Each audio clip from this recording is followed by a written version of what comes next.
This is the Dollemore Daily, and I'm Jesse Dollemore.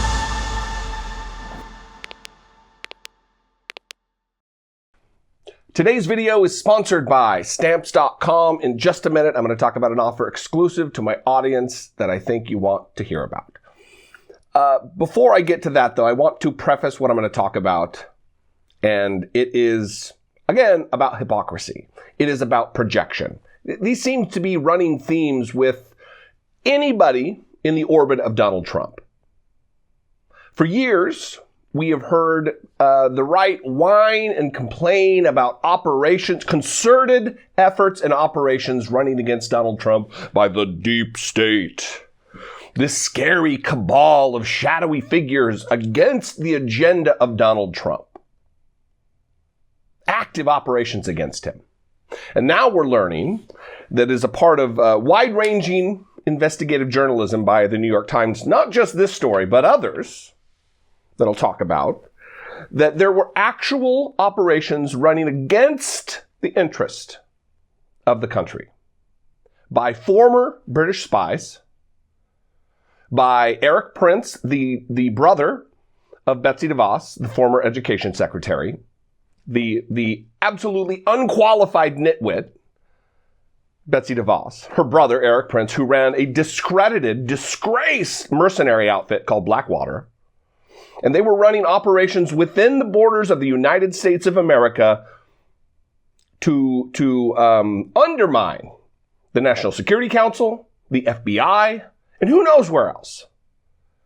Using a network of women to run honeypots, using dating apps to try to ensnare FBI agents, to try to film and record audio of people possibly saying bad things about Donald Trump.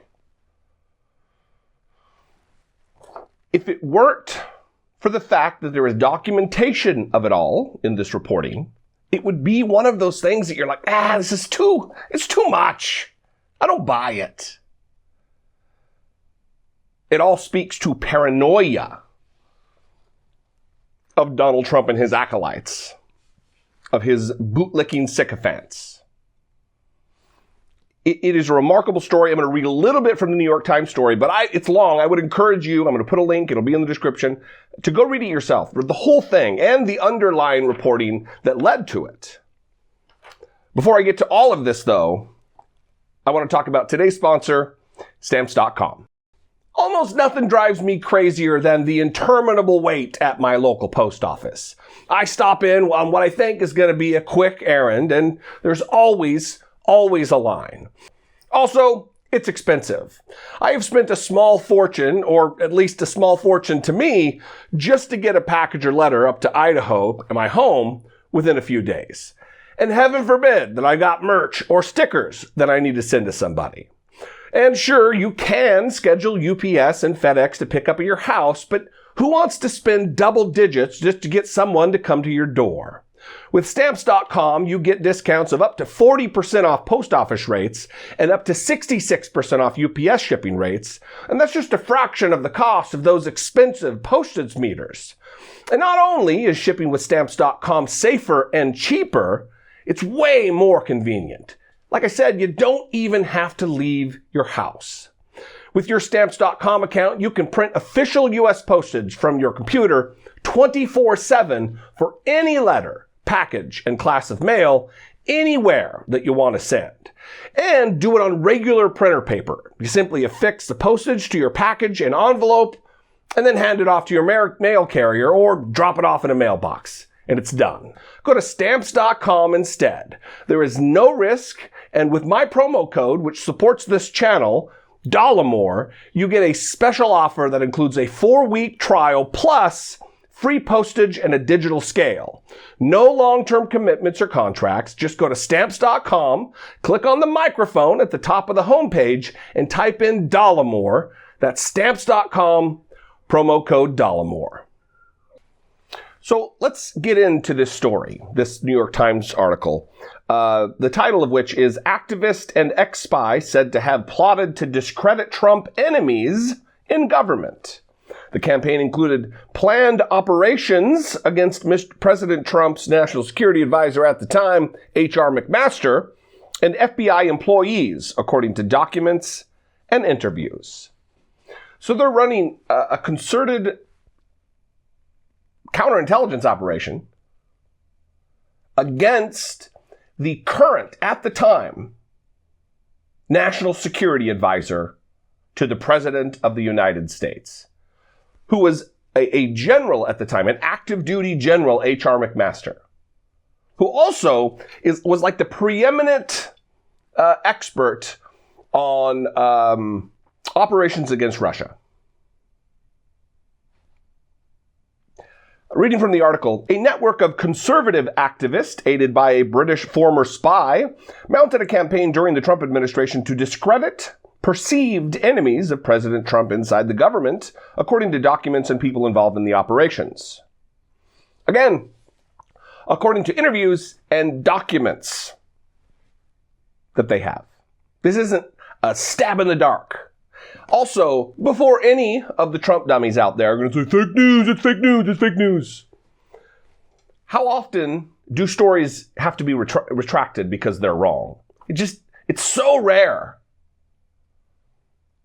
So the denial, it just doesn't play. It's stupid. It's childish. It's moronic.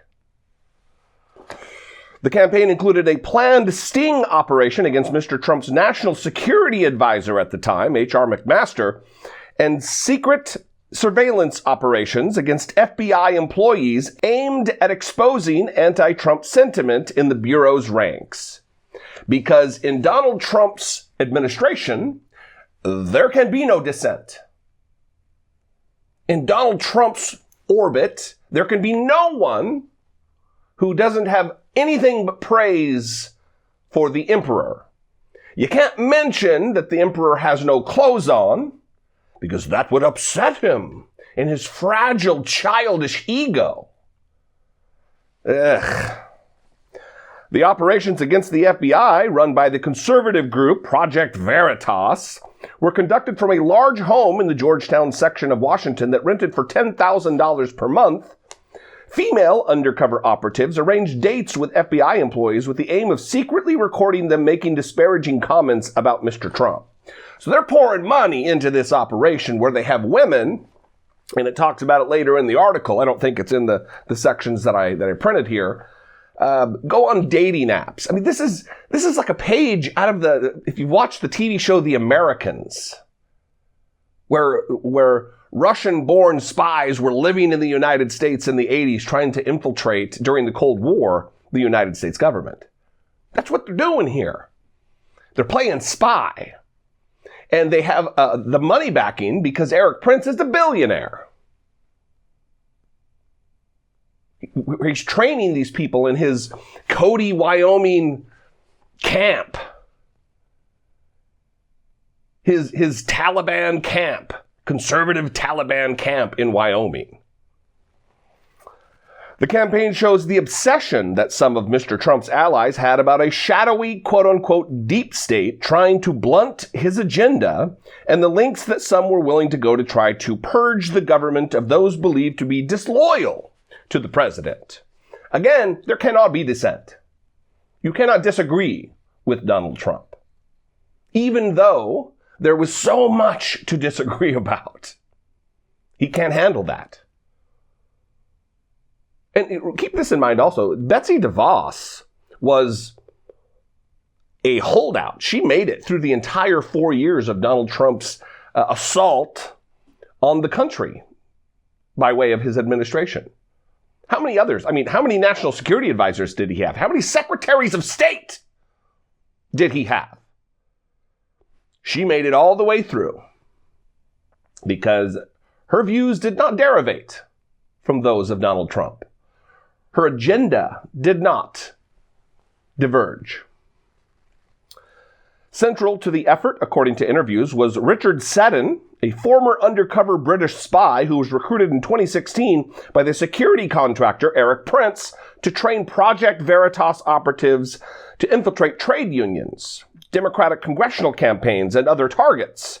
He ran field operations for Project Veritas until mid-2018. There's a whole lot going on in that sentence.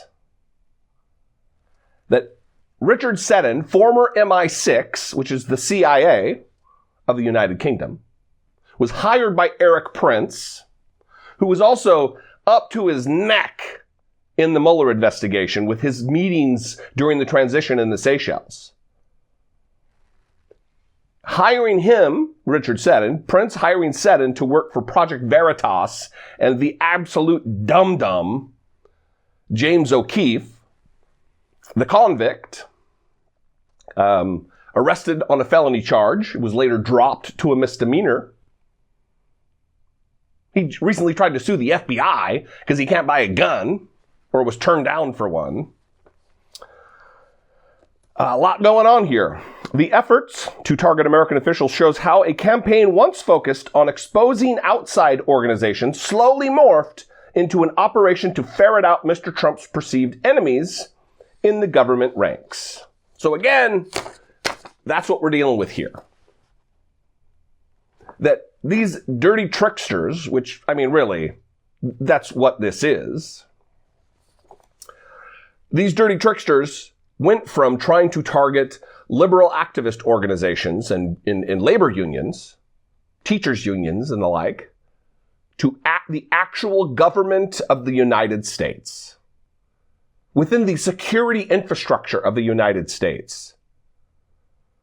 Because when you're targeting the National Security Advisor, you're targeting the National Security Council. When you're targeting FBI agents and FBI employees, you're targeting the Federal Bureau of Investigation. You're targeting the Justice Department. And in this case, you're targeting Trump's own National Security Council and FBI. And my guess would be that there were other agencies targeted. Were they also targeting state? Were they also targeting the CIA? I mean, they're hiring heavy guns here. Undercover MI6 agents, former, albeit. And this, again, is a part of reporting that has gone back to 2017. James O'Keefe, practitioner of the sting, has an ally in Donald Trump. March 7th, 2020, Erik Prince recruits ex-spies to help infiltrate liberal groups. October 21st, 2020, ex-spy was central to Project Veritas' hiring effort, testimony shows. They talk in the article about how they were asking specific questions to try to get at the political affiliations of their prospective employees. Like, what news do they listen to? If they could have a lunch with a political figure, who would it be? Those types of questions. Hiring clown show former Survivor contestants, Russian-born, honeypot prevaricators. It's all a bit much. Anyway, I'd love to know what you think. You can call me, leave me a brief voicemail, 714-576-4054. Of course, you can always email me, daily@dollemore.com. Thank you for your time. Thank you for your attention to these wacky matters. And thanks for engaging. Thanks for spending time with me, engaging with my content. If my content just gets served to you and you haven't actually clicked the button and subscribed, now would be a great time. Subscribe, click the bell for notifications, make sure your notifications are turned on to your phone, whatever makes you comfortable. I appreciate all of you. Follow me on social media. I would love to continue the discussion there. And in the comments, if you are in a position to do so, you can support my work, help produce my work here on the platform for as little as $2 a month, $1.99 a month. You can click the join button. Well, as I say, clicking the join button's free. That just tells you what to do and what's involved, and then later it charges you. But you can become a channel member and join the many people who are supporting my work here on the channel. Anyway, have a great weekend. I love you guys. I appreciate you so much. Be genuine. Take care of one another.